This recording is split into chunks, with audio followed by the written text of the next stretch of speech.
Hi, this is Keith Brooks. This is what my real voice sounds like. I, as a creator, artist, and nunchuck enthusiast, enjoy giving myself challenges, like solving puzzles, writing screenplays, or paying my water bill. A recent challenge I challenged myself with that has proven to be quite challenging is a project in which I spend 100 days playing and researching 100 different musical instruments, making videos about them, and posting them to social media. Here you'll find that previously described 100-day challenge in 10 long-ass segments for your consumption pleasure. Enjoy or don't. I don't care. I'm Keith Brooks.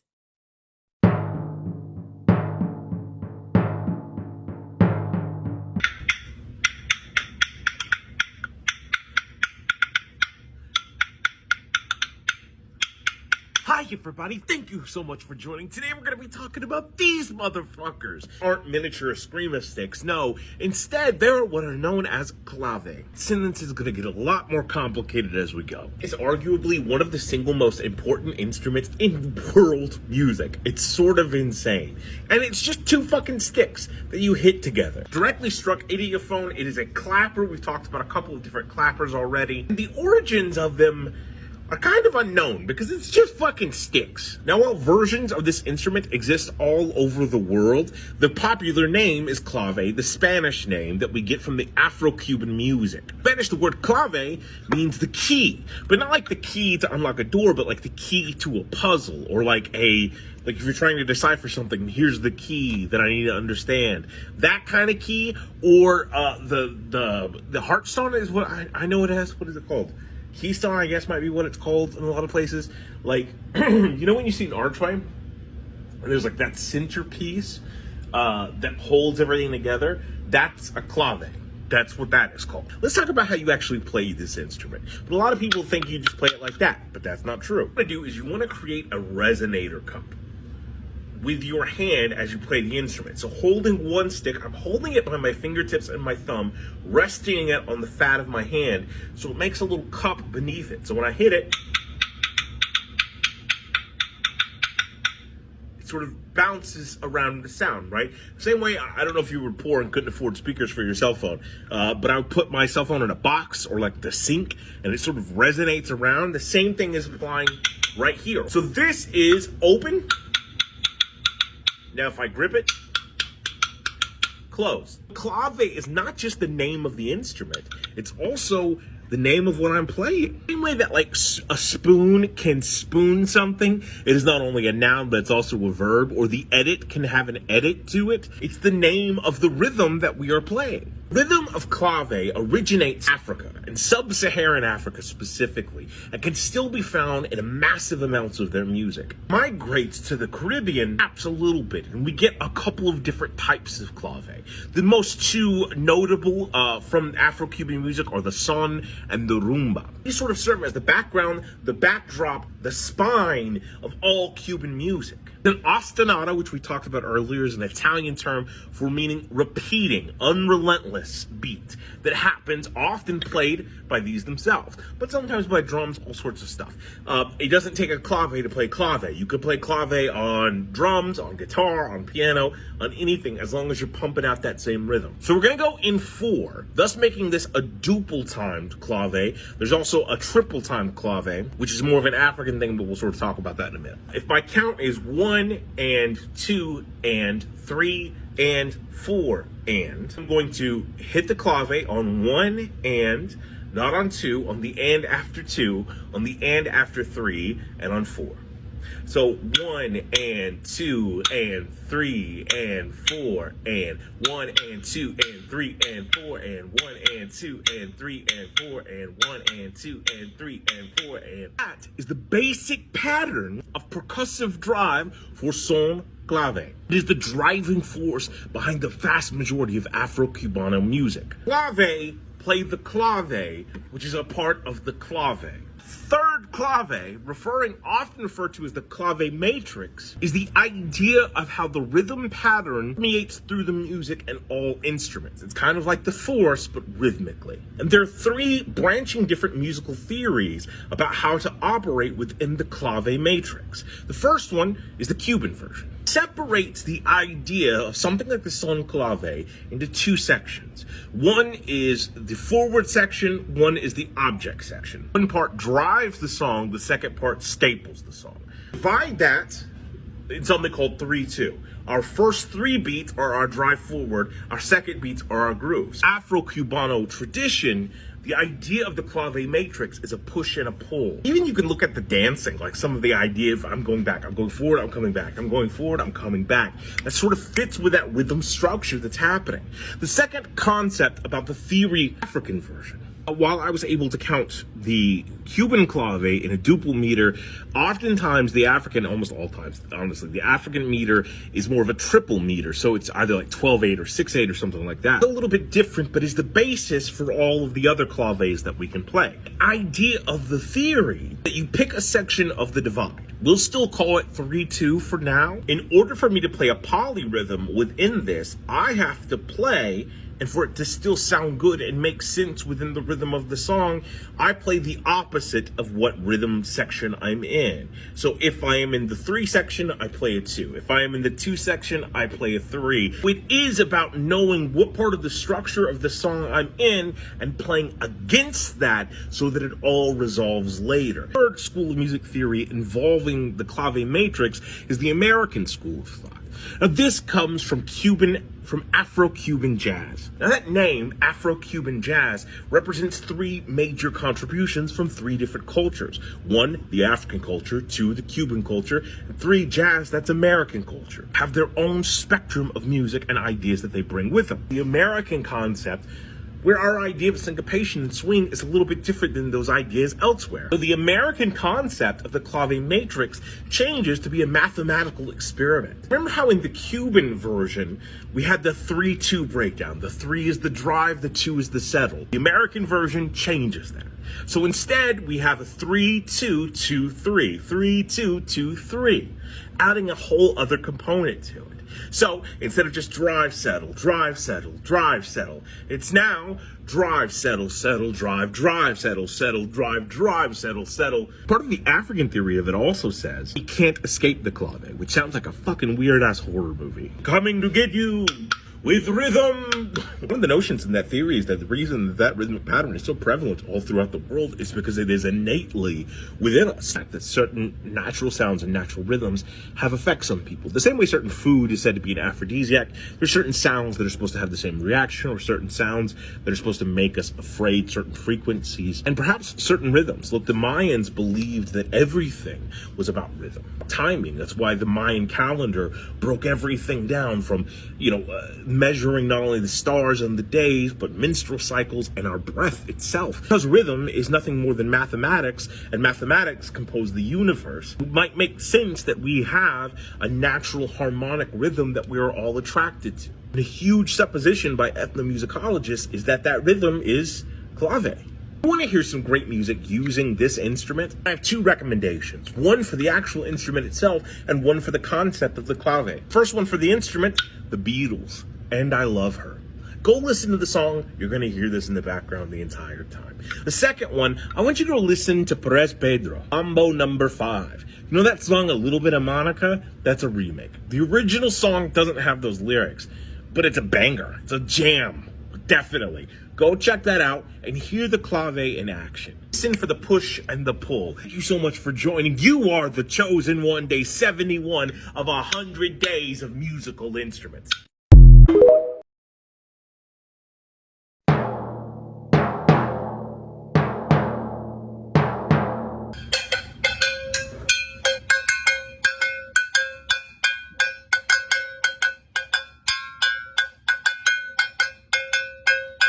Everybody, thank you so much for joining. Today we're going to be talking about this motherfucker. This is what's known as a cowbell that you use for cows.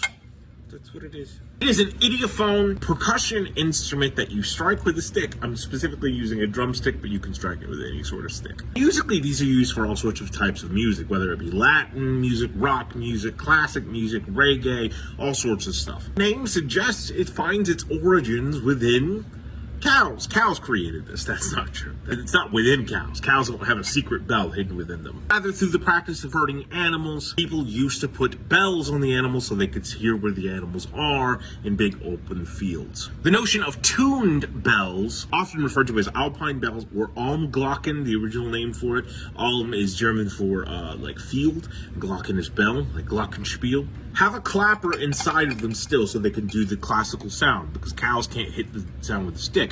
So as they're walking around, the bells around their neck, it makes a little ding, ding, ding. But you would have different tuned variations. So this one would be a G, this one would be a C, this one would be an F. So the G's are around the cows, the C's are around the sheep, the F's are around the emu. It's a weird farm. In roughly the 1400s, the Almglocken started to be using in music outside of just shepherding. Believed to be in the 1800s that we removed the clapper from the bell and just have a singular instrument.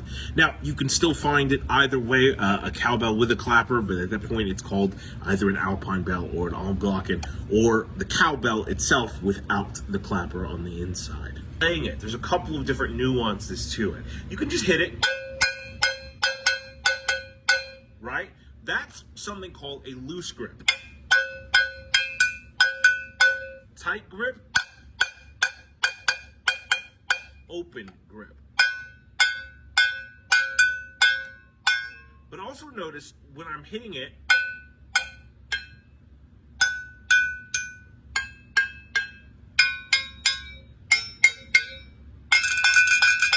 I can produce all sorts of different sounds with the instrument depending on where I hit it and what part of the stick I hit it with. Well, again, like most percussive instruments that might seem simplistic, it's knowing how to incorporate the versatility of the instrument as you play it.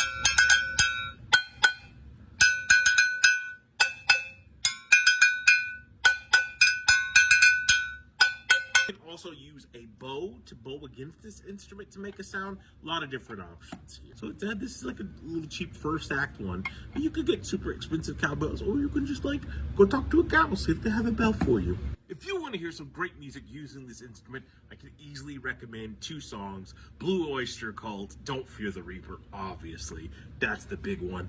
Or Lowrider by War. That's a fucking jam. A lot of people just dismiss it because they think it's one thing, but it's not like all my friends drive a lowrider. It's all my friends know the lowrider. The lowrider is a person, and I want to hear more about his backstory. So go check out War's The Lowrider and hear that song, hear the cowbell playing all throughout the song. It's just iconic. You know what else is iconic? You. I'm so glad you're in my life. Day 72 of 100 days of musical instruments.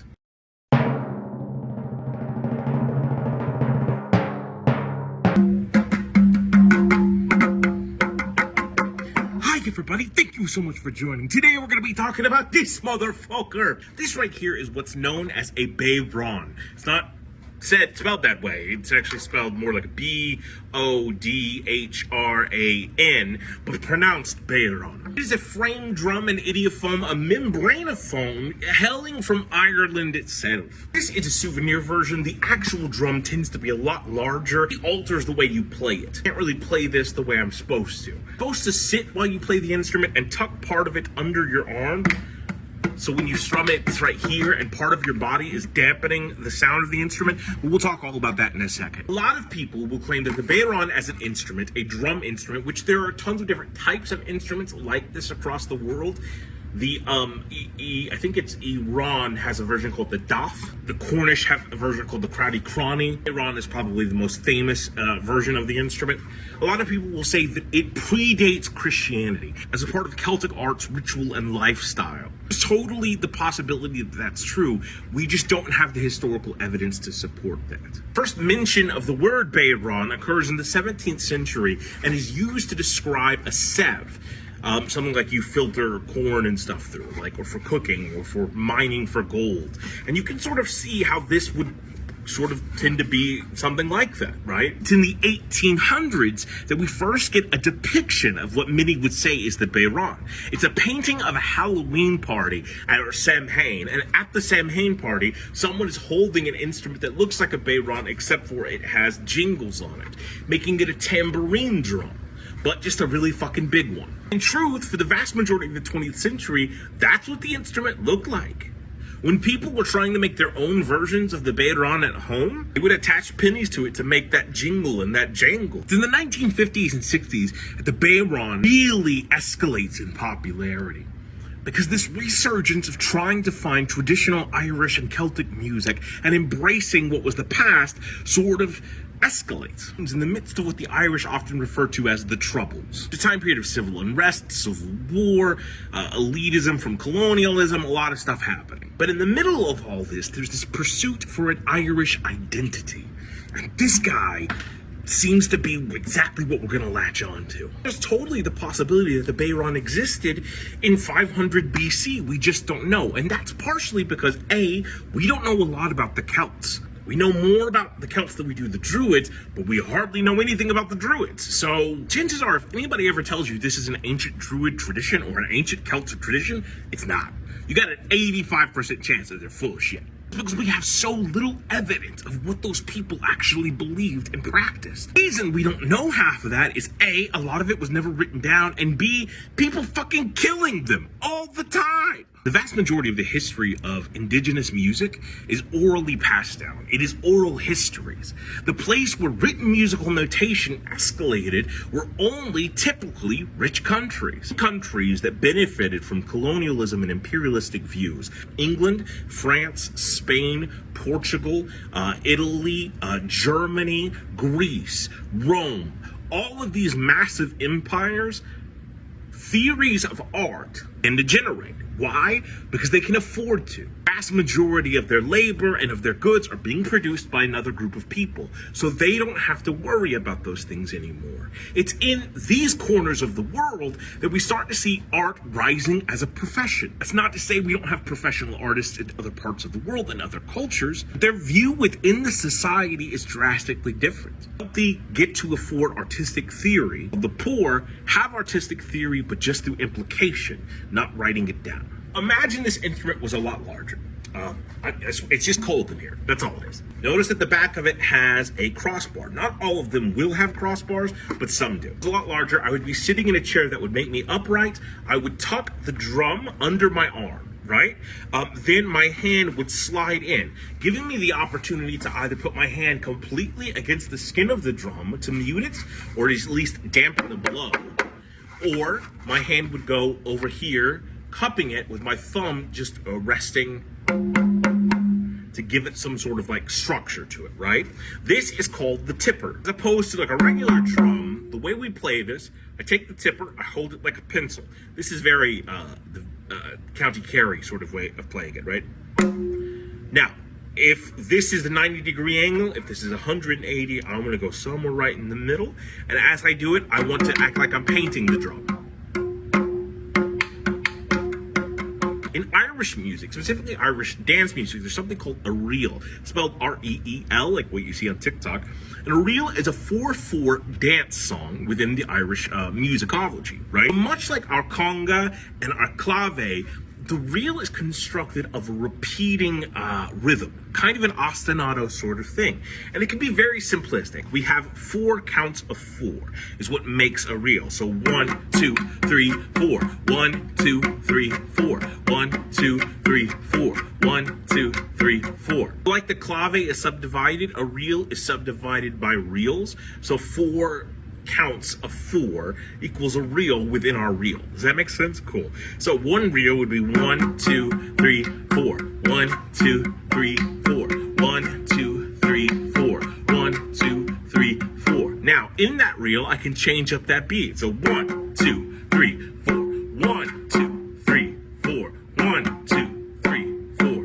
1, 2, 3, 4. You can push and pull the dance. So if one reel, I'm just doing that 2 strokes for every count. 1, 2, 3, 4. 1, 2, 3, 4. 1, 2, 3, 4. 1, 2, 3, 4. 1, 2, 3, 4. 1, 2, 3, 4. 1, 2, 3, 4. 1, 2, 3, 4. 1, 2, 3, 4. 1, 2, 3, 4. One day I'll get a real.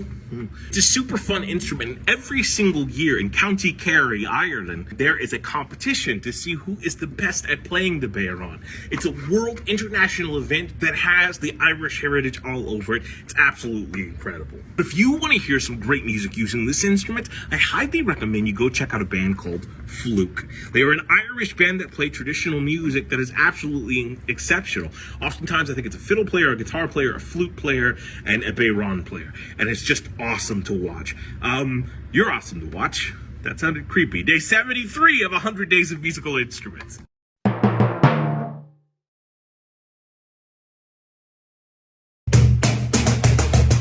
Everybody, thank you so much for joining. Today we're going to be talking about this motherfucker. This is what's known as a cajon. What's classified as an idiophone. It is not a membranophone because we are not hitting a skin or a stretched head of a drum, but instead we are hitting the side of the drum itself. It has a specialized piece of wood, often inside with a spring or a wire, to make it sound more like a snare drum. As you can hear that, a little bit of rattle to it.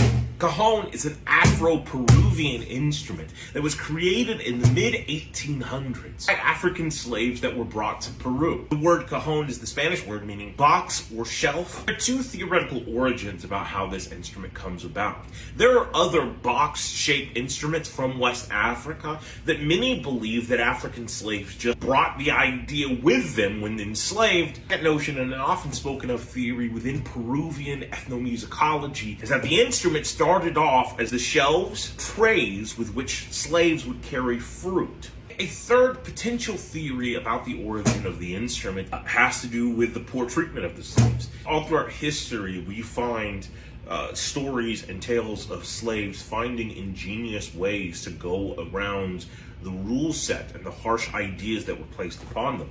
In most parts of the world, when enslaved, it was illegal for the people to do music or any type of weaponry or martial art or anything like that. We get the idea of capoeira, which is a Brazilian martial art that was disguised to look like a dance. Thus, we get the idea of the kabuto martial arts weapons. Farm implements from Okinawa, Japan, that in daylight used to be able to farm the fields, but at night and in times of battle able to turn into weaponry itself. And this idea of a box that you can sit on and hit and make musical sounds with.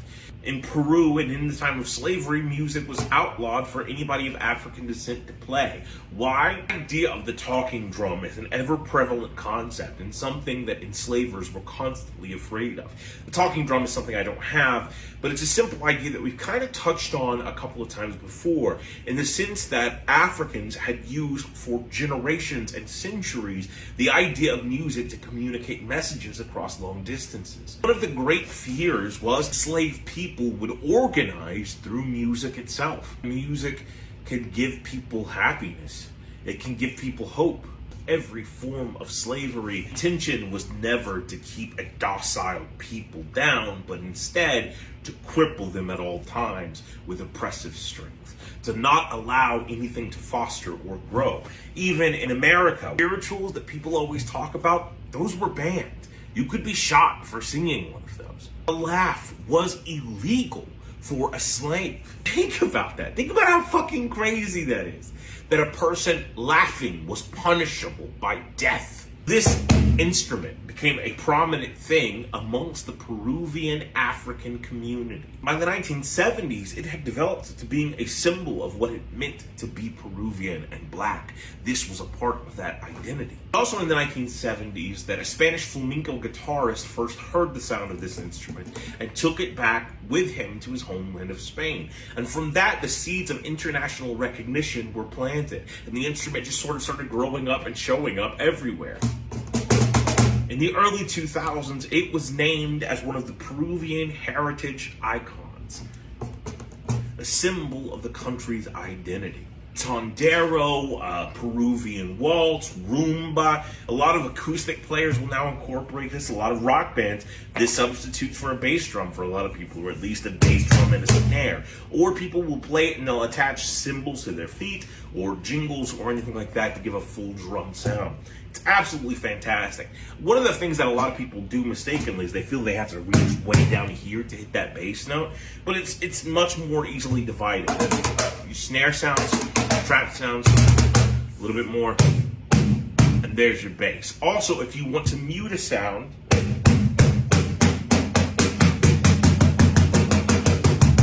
my placement of my foot on the drum sort of does a lot of that for me. I got a white boy on my roster, send me pasta and lobster. He hit me up last Tuesday, say, no, babe, I'll take you shopping. I say, I'm kinda busy. He say, damn, I'm in your city, but that's okay. Anyway, have a good day, see you 850. I said, treat me so well. He said, cash app Roselle. Scratch that city with stacks, cause you fine as hell. I said, thank you, baby. Anything for my favorite lady. Well, I gotta go there, let me know I can pick up my Mercedes. I got hoes, area codes, and I got hoes, different area codes. You get the idea. If you want to hear some great music using this instrument, I highly recommend that you check out this lady named Heidi Jobert. She's an absolutely phenomenal musician, a percussionist, and an incredible singer. Some really creative ideas and awesome stuff. You're also awesome stuff. Thank you for all that you do. For me and for everyone you know, you're awesome. Day 74 of 100 days of putting off mowing my lawn. I mean, musical instruments. Bye, everybody.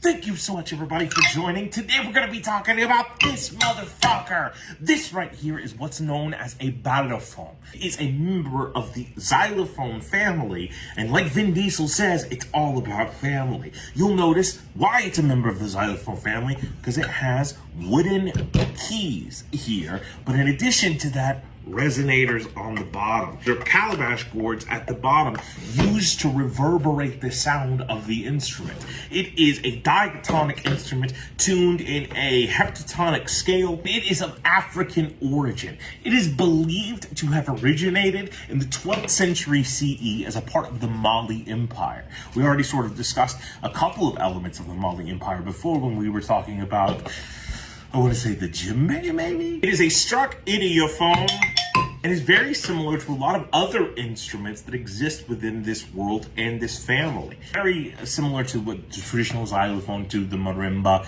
or to something called the gaïl, but we'll talk about the gaïl in a second. The word balafon is actually an exonym that is applied as a compound word to this instrument. The same way that we say xylophone and we actually mean a glockenspiel or whatever, the term balafon is actually sort of the same way.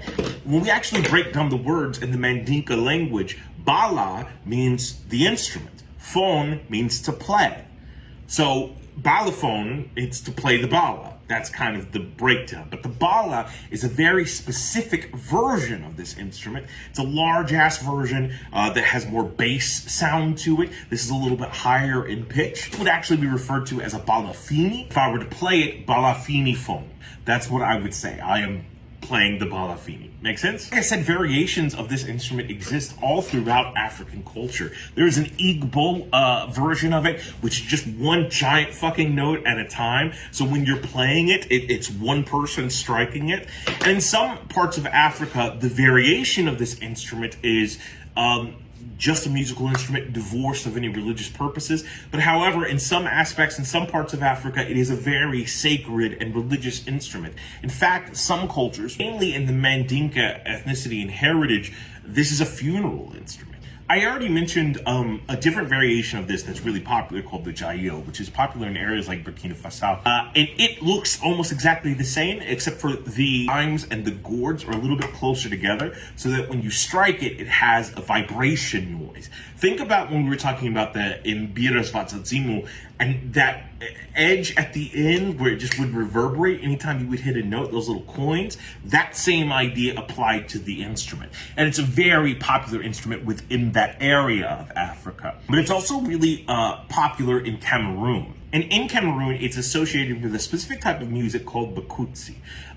So In the 1950s in Cameroon, as more people were coming towards it and they were fighting against the idea of colonization and having their own freedom, almost, bars started opening up, right? It was for the first time ever, right? And so people were very happy and they sought entertainment. And sometimes when you're drunk, you don't want like highfalutin entertainment. You want something raw and pure, right? So these became super fucking popular. And it pissed off all the European people because they thought it was too primitive. So the people of Cameroon just took that even further. They used this instrument and they invented this music called Bakutsi. Now, Bakutsi would use war rhythms with rattles and drums and this instrument, and they would sing about fucking, and they would sing about like everyday problems, like I can't pay my rent, the water here tastes like shit, you know what I mean? Man, I really want to fuck that chick over there or that dude over there or whatever.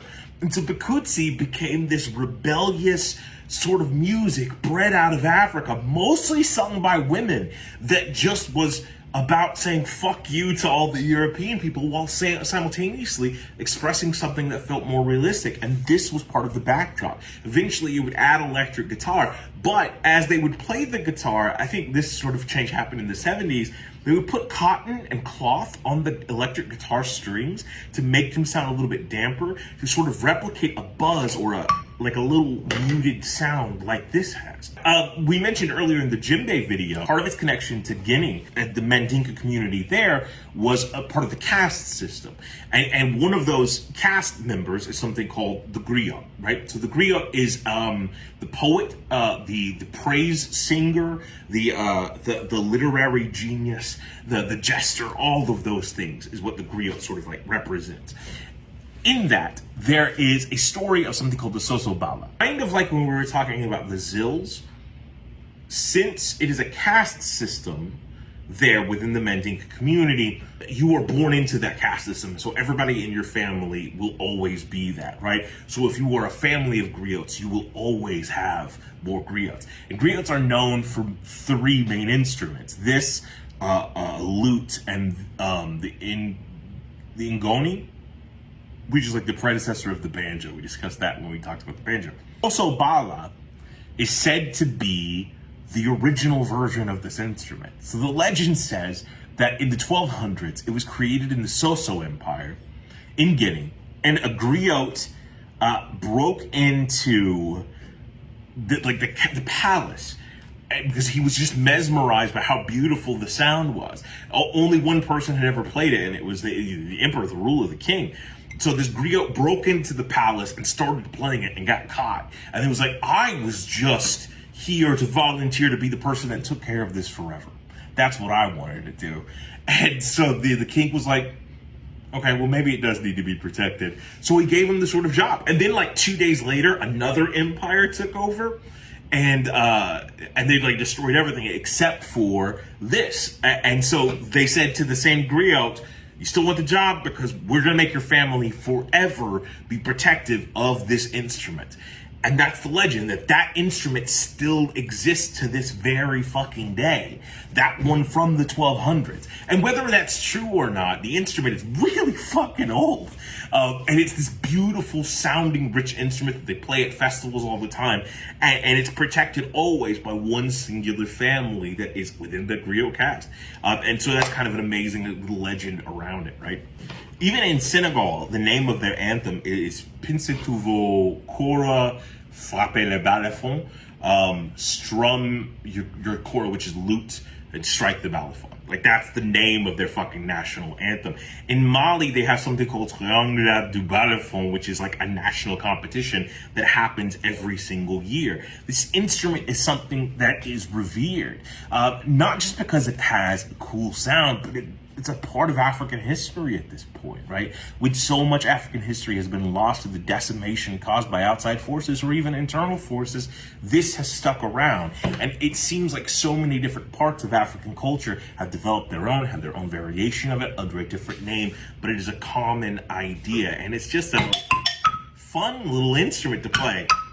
And you've probably heard it. If you've ever heard the band Oingo Boingo, Danny Elfman incorporates this into almost every fucking song that they had. If you want to hear some great music using this instrument, I highly recommend you go check out Wazan. Wazan is an ensemble of mostly percussionistic instrumentalists out of Mali. It is considered the premier band and orchestra in the entire Mali region, and they have some amazing balafon players. Thank you so much for joining me. Day 75 of 100 days of musical instruments.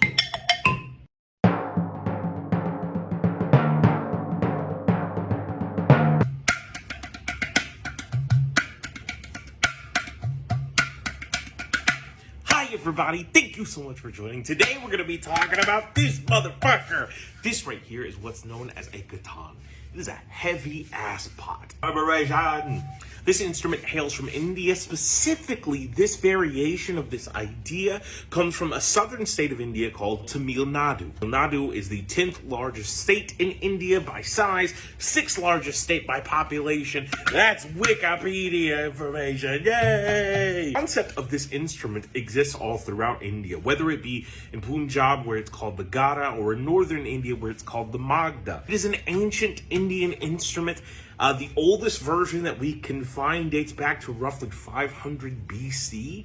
So theoretically it's existed since then, but there are variations of the same idea found in Africa, found in Korea, found in Japan. And even in North America, we have the jug, which kind of operates under the same principle. Listen to this sound. You hear that water droplet sort of sound?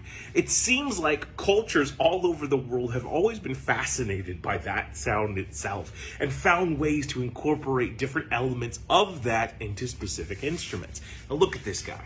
This guy's pretty fucking awesome. He is a clay pot. Differentiated from other clay pots, one of the cool things about it is when constructing this instrument, they incorporate bits of metal, bits of brass into the clay just to make this reverberation noise and to help it carry the sound a little bit better. So I'm sitting crisscross applesauce playing this instrument, and that's the typical way it is played in southern India. However, in some variations of the instrument with like the Magda in certain regions, you will have a rest that accompanies it. But again, some of those variations have a different size. Some are more circular, some are a little bit more compact. But as you can see, this one, unornated, anything like that is kind of cumbersome. And it's a little heavy, actually.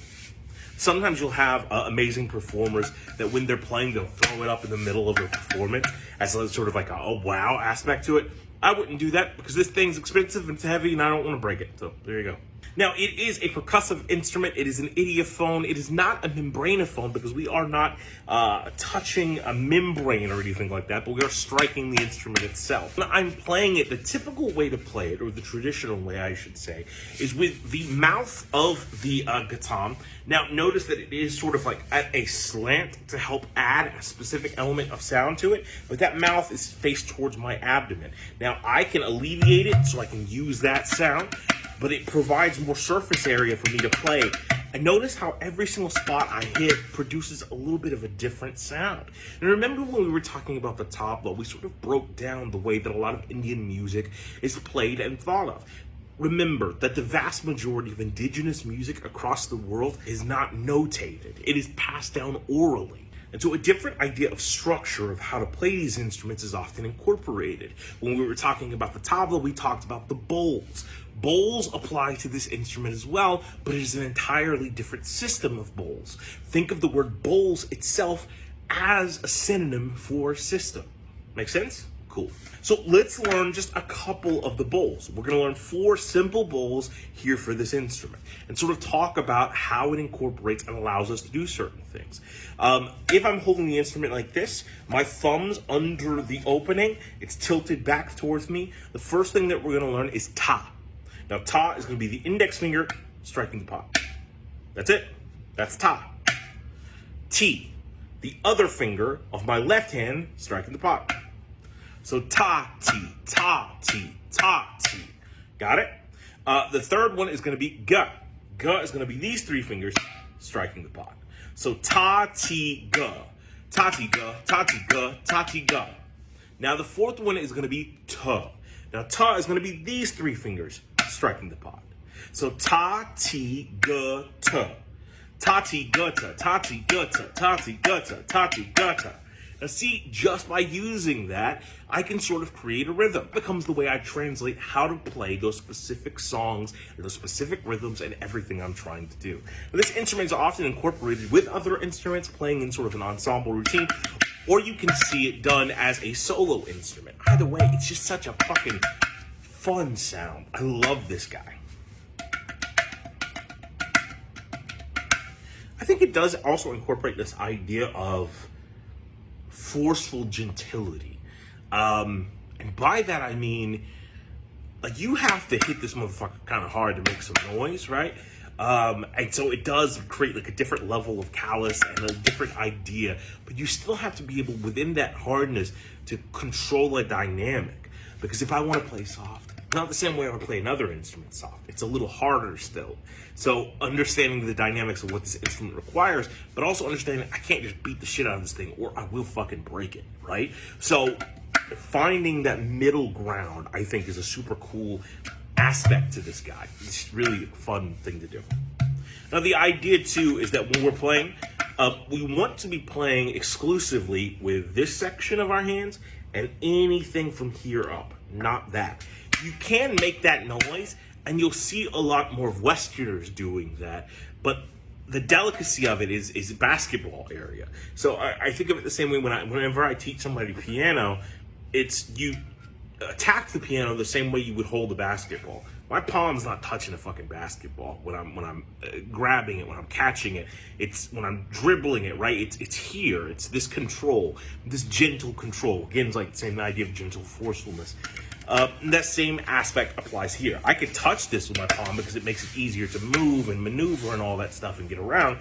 But the playing surfaces are sort of limited to that. If you want to hear some absolutely fantastic music using this instrument, I highly recommend you check out Gautam Giridhar Itupa. He is a wonderful musician.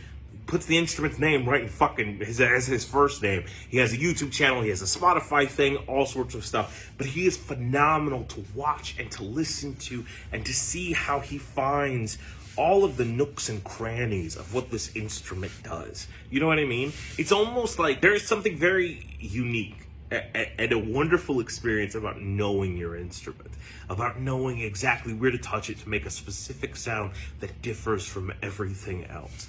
It's like knowing a friend or a lover by, knowing what they're thinking by just looking at them. That same element of knowing how to manipulate the sounds and the frequencies and what you can do with the instrument. Where does it have a harmonic at? You know what I mean? That sort of idea.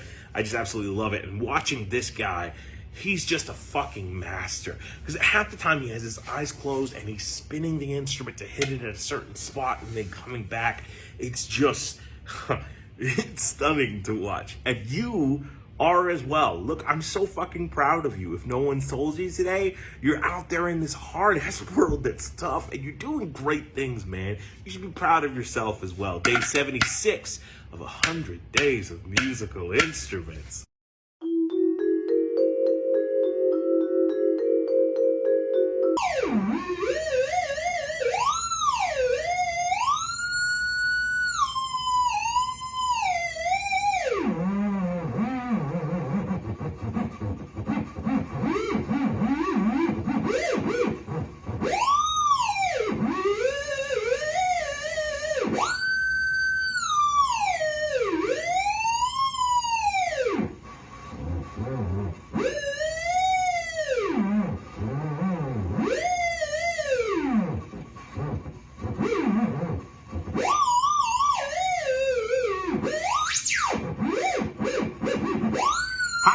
Everybody, thank you so much for tuning in. Today we're going to be talking about this motherfucker. It's what's known as a theremin, an etherphone, or a thereminaphone. Instrument originating from Russia in 1919, patented in the United States of America in 1928. Product of a scientific experiment by the Soviet Union in detecting proximity, and was created by Lev Sigorovich Terin, who, when he moved to the United States, changed his name to Leon Theremin. The instrument's amazing, and it operates a couple of different ways, and you might have seen a couple of different designs about it.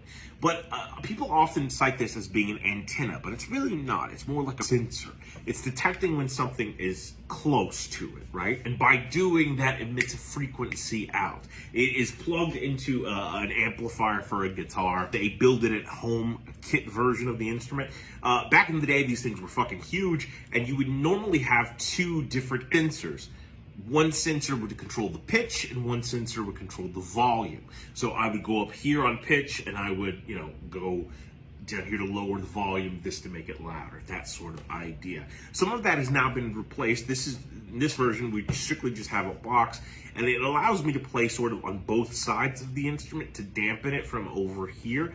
And I can control certain aspects with a knob at the bottom.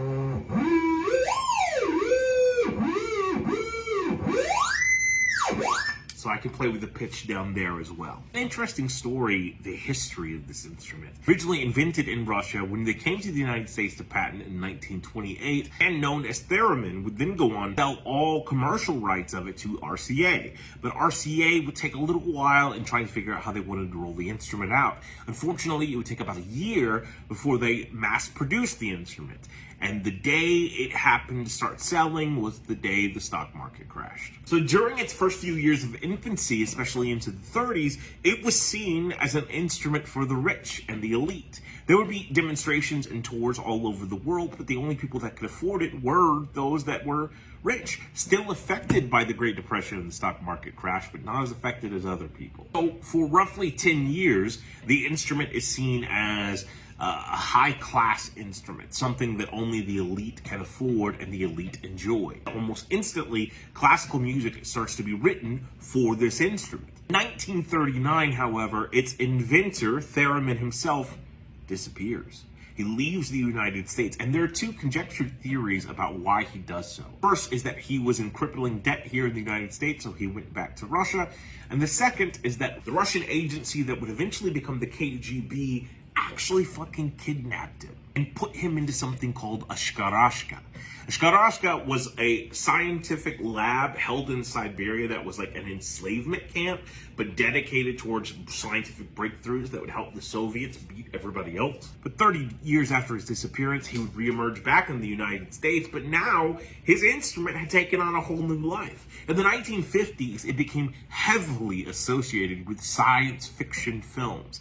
Films like The Day the Earth Stood Still or the original version of The Thing featured this as part of the musical score and instrumentation because it had a sort of otherworldly feel. But not just that, also movies like The Ten Commandments and Ben-Hur. This is a part of the symphony orchestra. So in 1955, a budding young musician by the name of Robert Moog starts a hobby of creating his own theremins at home and selling make-it-yourself, do-it-yourself DIY theremin kits that become super fucking popular.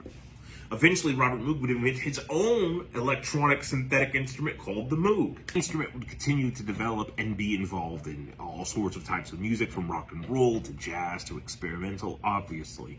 And in 2001, music of today's recommendation, if you want to hear some great music using this instrument, Lydia Kavina, a theremin player or a thereminist, as they're officially called, had some of her music used for something called the First Theremin Concert for Extraterrestrials.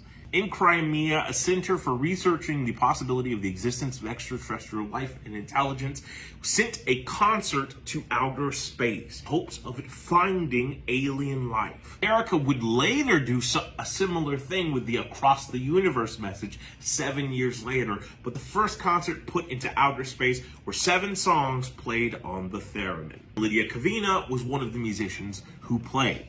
And she is absolutely phenomenal. She plays this instrument with such grace and delicacy. And I think it is one of those things where, often it's dismissed as a novelty, but it does require a sense of poise to accomplish the things you're wanting to accomplish. A sense of knowing your spatiality. Because if I go too far one way, it changes the sound harshly, right? I think it takes extreme control to be able to play the instrument the way that you want to in order to accomplish, because it's such a fine line of making those notes sound the way you want. It's a delicate balance, and she is just absolutely incredible in what she does. So go check her out. And also, thank you for watching all of these. You're absolutely fantastic. Or watching any of these, or watching some of these, or watching none of these, whatever. Thank you. You're awesome. Day 77 of 100 Days of Musical Instruments.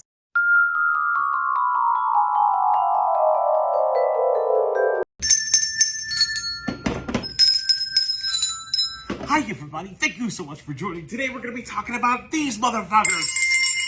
These right here are what are known as handbells. You play them with your hands because they're handbells. The idea of a bell itself is an old concept.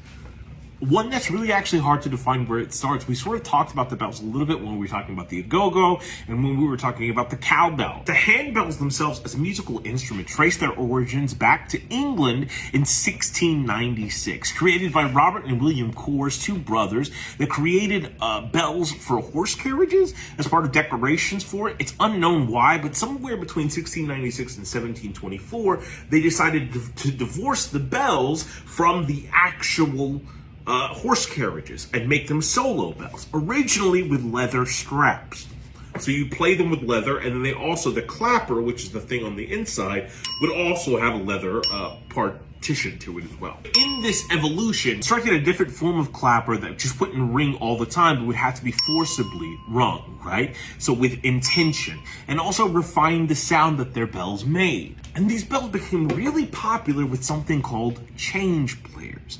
Now, change players perform peals, which are a mathematical, often, structure of music, using those big-ass fucking tower bells, like Quasimodo style, right? But the problem is, you can't really practice peals all the fucking time because everybody's gonna hear it. You're on like a really big stage and you're gonna annoy your neighbors. So these became a solution for the change players to figure out how to play. So this was like the practice kit that you could take home or to a pub so you wouldn't have to be in some faulty tower. Now streaming on Netflix. I don't know if it's streaming on Netflix. Over the years, that sort of art form, that practice of playing this song, draw more and more attention until it became an art form unto itself. You know, an ex of mine, I don't remember which one, made me watch some show, I don't remember which one.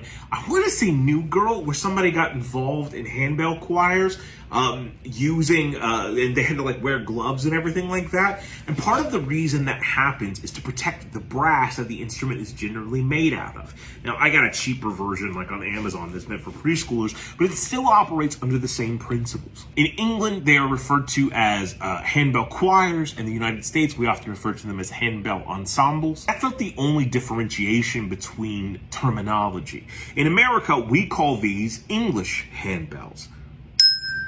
They would call these American handbells. The difference is this. In America, we generally prefer to have sticks. I don't know. That sounded dirty. England, the traditional handbell still has a leather strap attached to it. Whereas in America, we do this sort of thing. But there's a whole art form to how you play this. Generally, you can be a soloist player, but it's hard to play multiple bells at once, though there are different techniques in order to do that. One's called the Shelley, and it's fucking crazy, but it's super cool. And oftentimes you can see bell players with multiple bells in their hands so that when it rings, they can either do octaves. Most of the time when in a choir or an ensemble, they utilize a technique that we referred to when we're talking about the angklung called gamelan. Now, gamelan is traditionally referred to in Indonesian music, but the principal idea is that everyone is working together, not as separate instrumentalists, but as one cohesive instrument, people playing one note at a time to comprise the entire song. Now, before you, I don't think you can see them all, but I have a rainbow-colored spectrum of an octave. Diatonically, this is the C scale, right? And these are all the handbells from C to C, no sharps or flats. But one of the key elements about playing them is you can do that, definitely, and the mechanism here controlling the clapper will stop it from over-ringing. But the actual way to play the bell, the actual traditional way to play the handbells is to bring them up to you. And you control the retaliation from the clapper. That's what's called when the clapper bounces back and forth. So 1, 2, 1, 2. Get the idea? And you can also mute the bell by holding the bell. Some people will bring in mallets to chime the bells. You also have something called a bell tree, which has all of the bells together that you can play off chimes. Tons of different techniques and ideologies behind how you play these instruments. And they're absolutely fantastic, and they're very pretty. And trying to play that with that graceful sort of method and trying to figure it out, it's so much fun. I love the sound of it. It's a lot of fun. If you want to hear some great music using this instrument, then I highly recommend you check out Pikes Peak Ringers. Pikes Peak, like the coffee that you normally get, but the Pikes Peak Ringers, the community group handbell ensemble, all volunteers, and they put on some amazing fucking music. Now, there is classical music written for this instrument, but the vast majority of music written for handbells is going to be religious-based music, right? And so they play a lot of church music, but they also play some classic music and all sorts of adaptations, bringing other instruments from the orchestra, all sorts of stuff like that. Go check them out. They're absolutely phenomenal, and so are you. No matter what that bitch from work says. Day 78 of 100 days of musical instruments.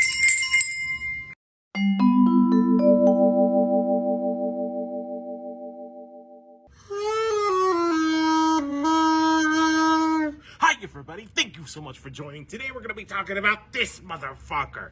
Look, I'm not going to have a lot to say about this because this is a really new instrument. In fact, you might not know what the fuck it's called because it's so new. It's called a Venova. Created by Yamaha in 2017, this instrument is considered a casual woodwind instrument. It combines a couple of different instruments in a nice, durable plastic mold to create sort of a new sound. Modeled after a clarinet, as you can see by the shape, it looks like a Dr. Seuss clarinet, but it even has the thumb holster. You sort of hold it the same way. It has the same fingering operation as the German variation of the recorder and sounds like a diminished saxophone.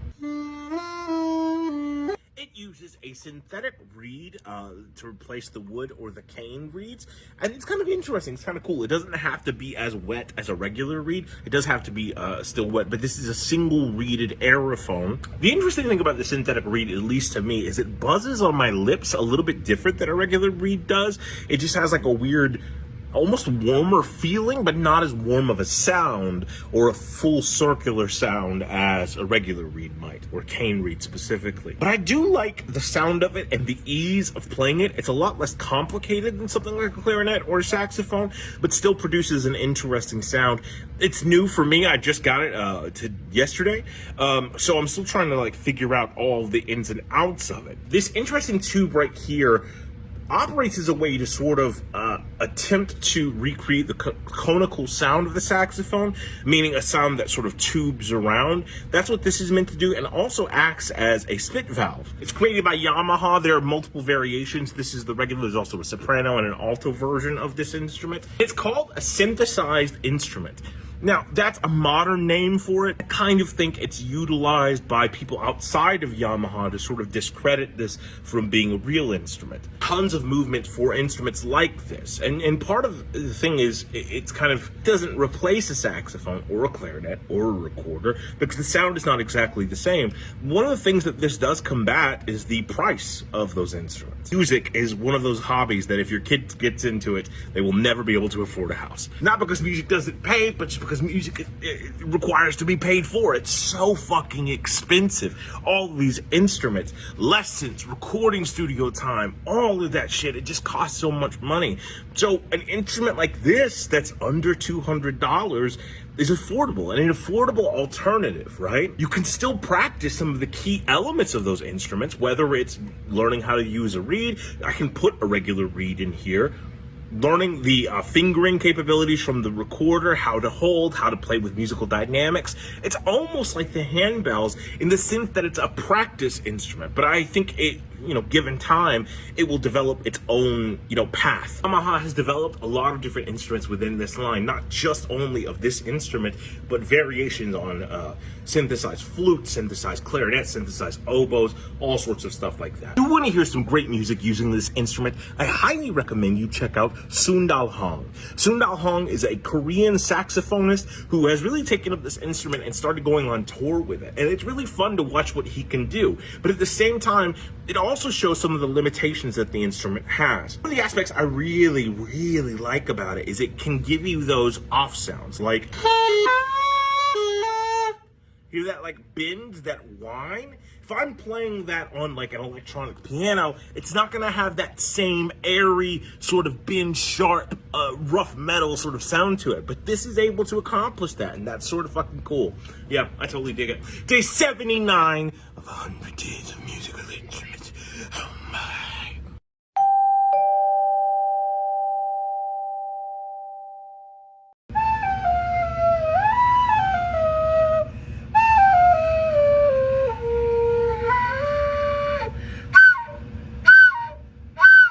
Hi everybody, thank you so much for joining. Today we're going to be talking about this motherfucker. Right here is what's known as a Cloi Pon or a Cloi.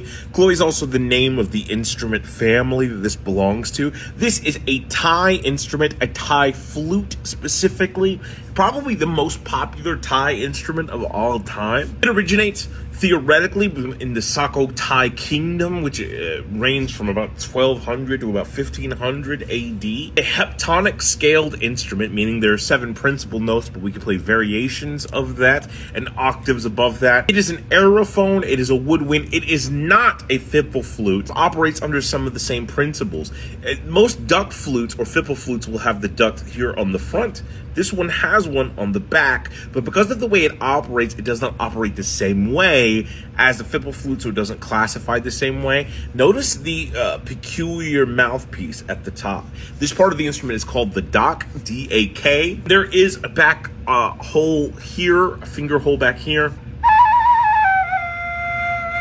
There are generally 3 widely used variations of this instrument. Now, Cloi is the general name for it, and it's believed that the original Cloi was a little bit bigger than this instrument, having a different range. Specifically is known as the Cloi Pon or. There's also something called the Cloi Lib, which is a little bit smaller. That's often used for melodies. And the Cloi U, which is a little bit bigger, also considered the alto. The original Cloi would be theoretically in between this and the Cloi U. It would be made out of bamboo, out of any type of wood or plastic now, modern variations. This is a wooden version of the instrument. Sometimes these are more expensive just because they are made with a lot of good, cool, awesome craftsmanship. As you can see, similar to the sound of a recorder or a wooden flute, but it is a little bit higher pitched. Thai music and a lot of Asian music in general operates on heptonic scales. Thai music specifically operates under the principle of equidistant scales. So remember when we were talking about the African music and how it removes half steps? The same thing happens within Thai music, but those scales aren't always just whole steps. Sometimes it's 7 equidistant half steps or 7 equidistant whole steps, but either way, it gives a different sound to the music. I sort of talked a little bit about the differences between Western music and African music and some of the theory behind them. Almost sort of like boiling it down to mission statements, right? So the mission statement of Western music is resolution. Statement of African music is something like, polyrhythm. And one could argue that the mission statement of most Asian music falls within the category of mastery. But that might not mean what you think it means. Now, to make a mission statement of anything in general is sort of a broad idea, and it's not always going to be 100% accurate. Mission statement of Disney is to make children's movies, but Disney also produced Scream, so that falls out of the context there. I could say the mission statement of Marvel is heroes who have flaws, or flawed people finding themselves in great circumstances, and that fits the vast majority of it, but there's probably some outliers. We've attributed to the music of these cultures, we can often cite to other arts within those cultures as well. Now, it's important to note that in African culture, Senegal is drastically different than Egypt. Each has their own, uniqueness and specific culture to them. The same way that Thailand is vastly different than Japan, the same way that America is vastly different than Mexico. If we were looking at Western music and saying that one of the main mission statements is resolution, we could probably extrapolate to see that happens a lot in all Western art. Western audiences are really keen on a good, happy ending. That resolution to feel like it's been epic and everything's been tied up in a bow. It'd be easy to extrapolate and think that happens all throughout the world, but watching films and reading books from other places, you can find that the same idea of resolve that exists in the West isn't universal. Story structures differ all across the world. And while we might have that perfect ending happen occasionally in other people's stories, it's not as common, I feel, as it is within Western stories. Look at African music, and we say the mission statement is something about polyrhythm. Well, what does that mean? Polyrhythm is just multiple textures that differ, working together to create something that feels cohesive. A popular dish is okra stew. And okra stew is slimy, it's hot, piping hot, it's liquid, a little bit of crispy chunks in it everywhere, and it's absolutely delicious. But you don't eat it with a spoon. Instead, you eat it with fufu. And fufu is doughy, it's squishy, it's pasty.